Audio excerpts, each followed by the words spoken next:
おはようございます。ここは名古屋駅、広小路口です。今日はこれから飯田へ向かいます。長野県だね。飯田は長野県で5番目に大きな都市です。信州らしくリンゴや柿が名物なのと、和菓子屋さんが多くある町としても知られています。ってことは食べ歩きかな。それも良さそうですが、街並みが面白いらしいので少し気になっています。おはよう。赤服が来た。残念、今日はアンパンにしたよ。それでは行きましょうか。今日はバス？はい。いつもの名鉄バスセンターからの出発です。こんなところにも入り口があるんだ。裏口から入るみたいだね。早速バスに乗りました。高速に入ったみたいだけど、動いたり止まったりでなかなか進まないね。ちょうど朝ラッシュみたいですね。このバスは名古屋を出ると小牧の方へ向かいます。この辺りは物流センターなどがたくさんあるので、その車が多いのかもしれません。外国人観光客も結構乗っているよね。このバスは途中馬込で停車するので、中山道を観光したい人も乗るみたいです。宿場町の建物が外国人には人気があるんだよね。中津川から塩尻のあたりは電車も外国人がかなり多いですよね。特急列車だけでなく普通列車も混雑するので、この区間は気合が必要です。途中の停車バス停といえば、このバスは昼上温泉にも泊まるんですよ。確か星空が綺麗なところだったよね。結構観光地を経由するんだね。この辺りは長野県南部の観光地が点在しているので、バスで回れると便利そうです。二人ともアンパン食べる？いただきます。小さめのアンパンなんですね。こしあんおいしい。車内で軽くつまむならこれがいいかなって思ったんだよね。手も汚れないので良いと思います。おかわりない？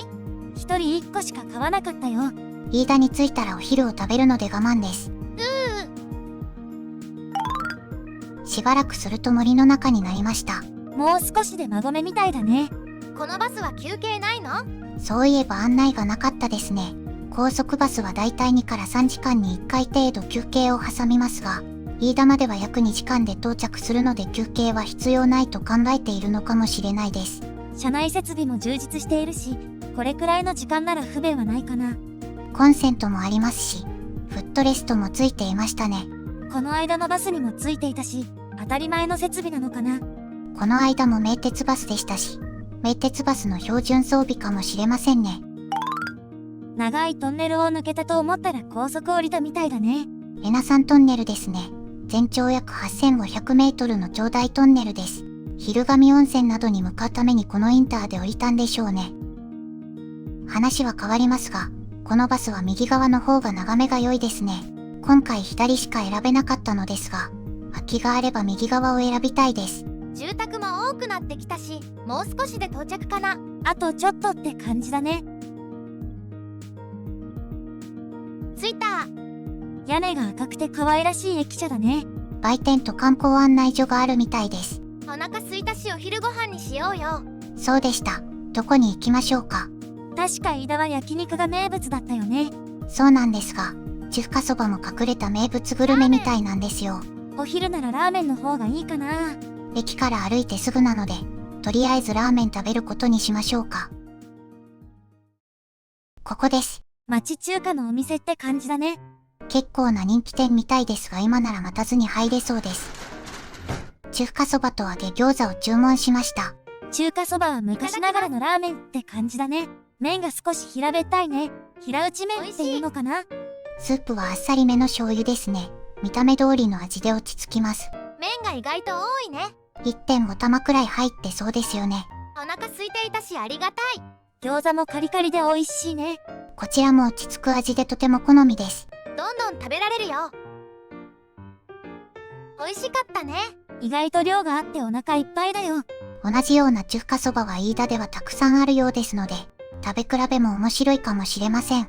この後は街歩きかな。はい。散歩には楽しい街だそうなのでゆったり街巡りをしたいと思います。お散歩だね。はじめはここです。自動販売機？冷凍食品の自動販売機だね。飯田名物、焼肉の自動販売機です。一通りの肉が揃っているね。もつ煮セットのような鍋物が多いような気がしますね。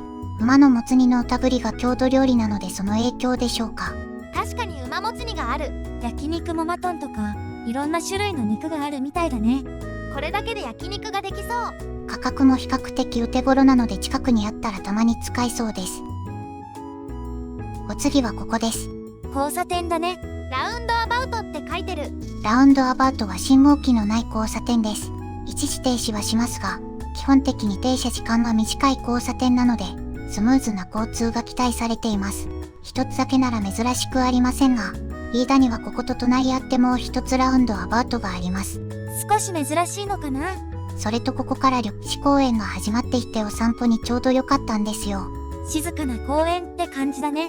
なんてことはない公園ですが、ゆったり歩くには良い道です。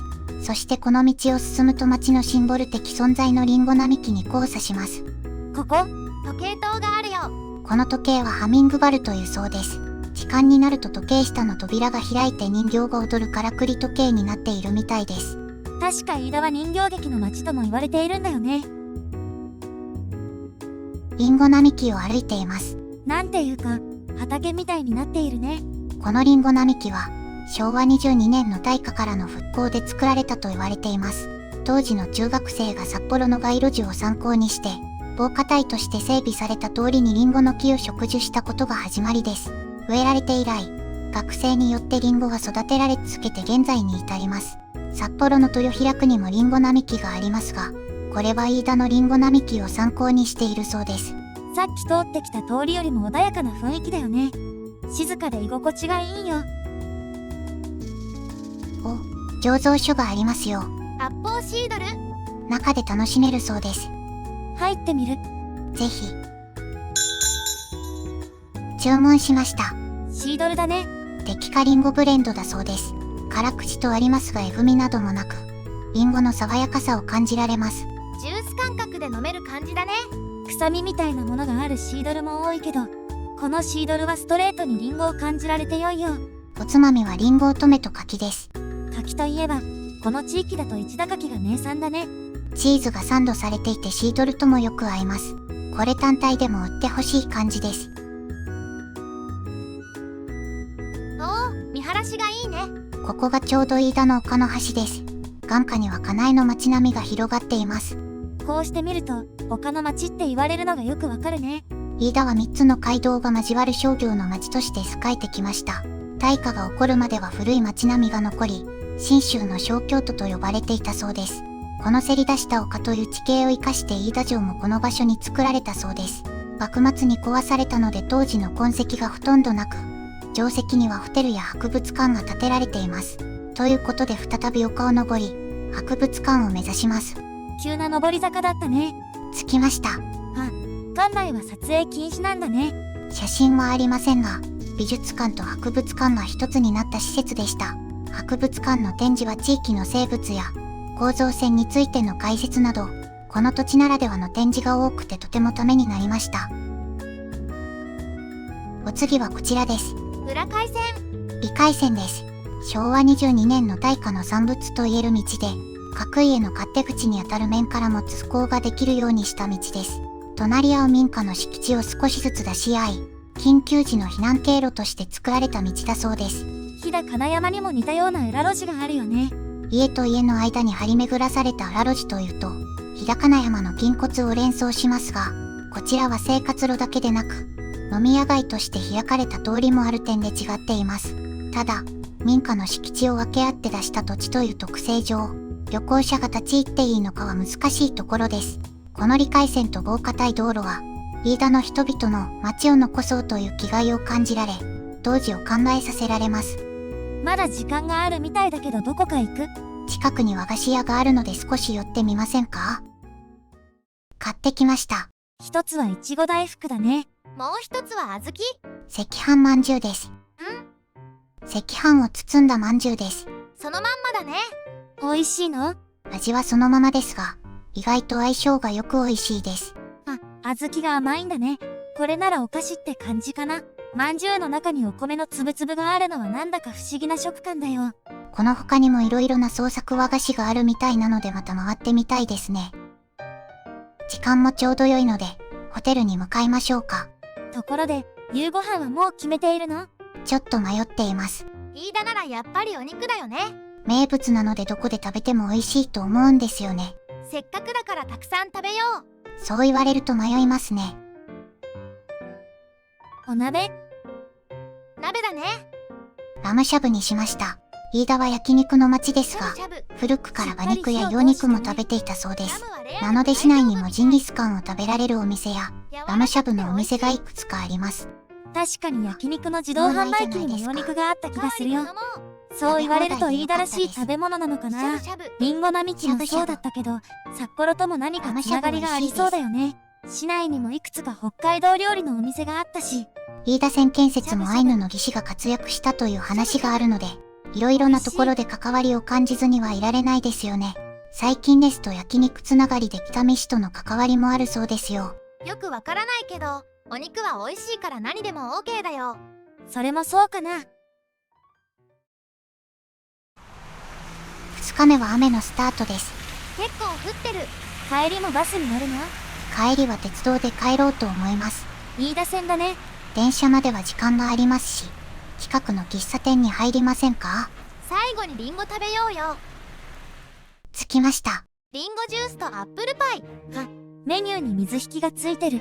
アップルパイ美味しいです。こうして電車を待っていると名残惜しくなってくるよ。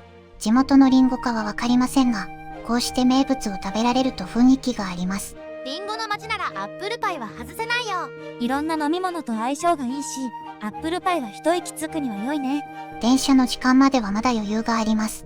隣がお土産屋さんなので食べたら見ていきませんか？ゆっくりと入線してきました。おお、特急だ。稲地だね。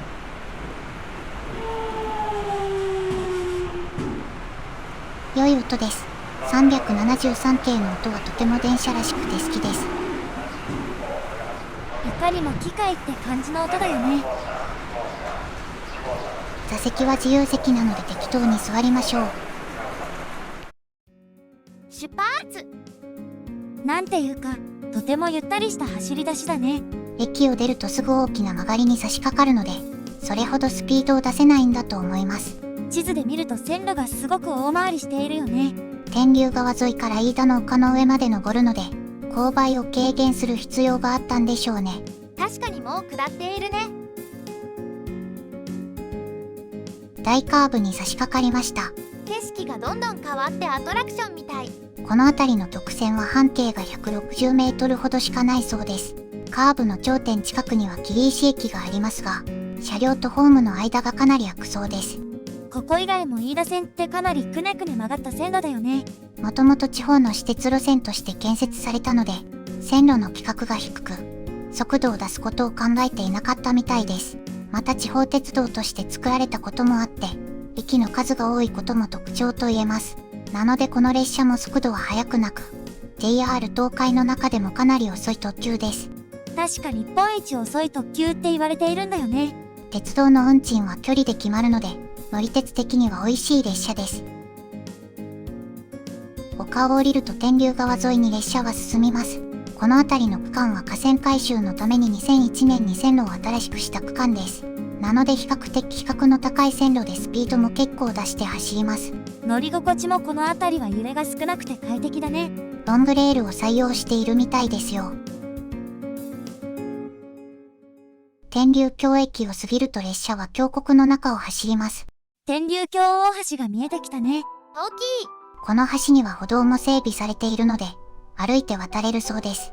天竜川の水面からは80メートルの高さで、景色もとても良いそうです。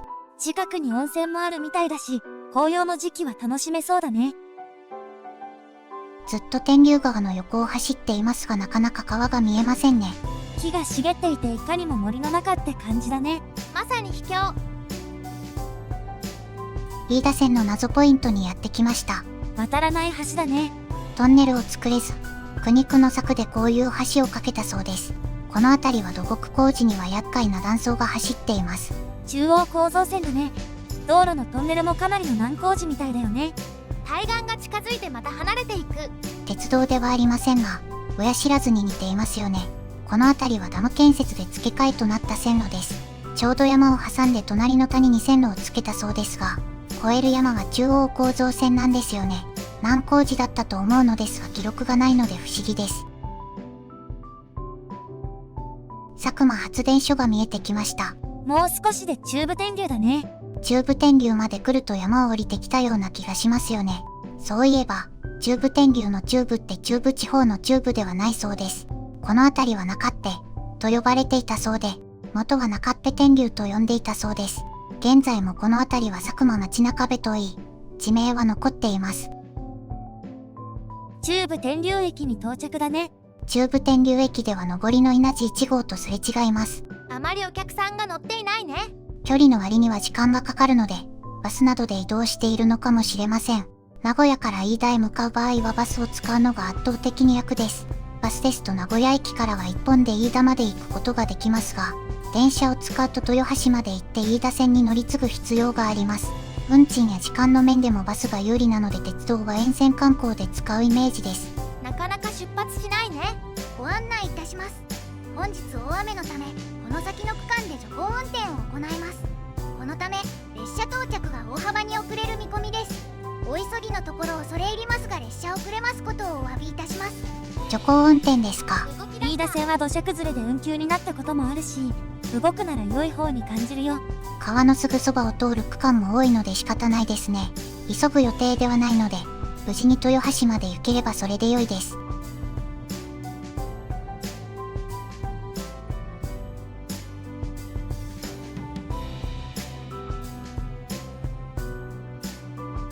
止まっちゃったよ。この先徐行区間のため一旦停車しております。準備整い次第発車いたします。安全第一ですね。大丈夫なんだろうけどちょっと緊張するね。動き出した。徐行運転ってどれくらいの速度で走るんだろうね。路線にもよるとは思いますが20キロくらいじゃないですかね。ゆっくりではありますがそもそもこの路線は速度が出ないので、徐行してもダイヤに影響ある気がしないんですよね。この停車時間みたいな待ち時間は遅れに響くような気がしますが、実際どうなのかはわからないですね。まもなく本長篠です。本長篠を出ますと、次は新城に停まります。なんとか山を越えてきましたね。ここまで来ればあとは終点まで待つだけです。新幹線との乗り継ぎ対応はしないみたいだね。豊橋駅はのぞみが停車しませんが毎時3本程度は電車があるので、後続に乗ってくださいという感じみたいです。少し待てば列車が来るならそれでも良いよね。なんていうか、新幹線だからできる対応って気がするよ。なんだかんだありましたが豊橋まで戻ってきました。広い構内を見ると到着したって気持ちになるよ。電車もたくさん止まっていますね。豊橋駅は名古屋方面と静岡方面の乗り換え駅になっているので賑やかです。結構長かったね。だいたい20分くらいの遅れみたいです。もうお昼だし、豊橋でご飯にする？そうしましょう。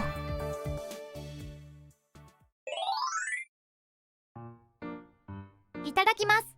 カレーうどんだね。前に豊橋来た時に気になっていたカレーうどんです。残念ながら駅そばのカレーうどんにはとろろご飯は入っていないみたいでした。とはいえ味は美味しいです。うどんの上にカレーをかけた普通のカレーうどんって感じだね。ご当地パンを食べたい時はカルミヤに行った方が良さそうです。今回は混んでいたので諦めましたがそのうちリベンジします。ボントラ、ピレーネピレーネ。食後のおやつに買っていきませんか？帰りに食べるのも良いかもね。帰りの電車は新快速です。始発だと座れるから助かるよ。早速ピレーネ食べようよ。ふわふわだね。美味しい。あんバター味もあります。これも美味しい。結局出発までに食べちゃったよ。ふわふわでちょっと食べづらさもありますが、クリームが美味しくてどんどん食べてしまいますね。そういえば立花さん何か買ったみたいですね。ちくわだよ。豊橋といえばちくわだからね。夕飯のおかずに良さそうですね。美味しそう。食べたい。さすがに車内でちくわはやめておいた方がいいと思いますよ。手がベトベトになっちゃうよ。名古屋まで戻ってきました。新快速はやっぱり早いね。せっかくだし名古屋で買い物して帰ろうよ。時間もあるし、赤福ぜんざいでも食べる。また赤福ですか。でもあれ美味しいですよね。せっかくだしそうしようよ。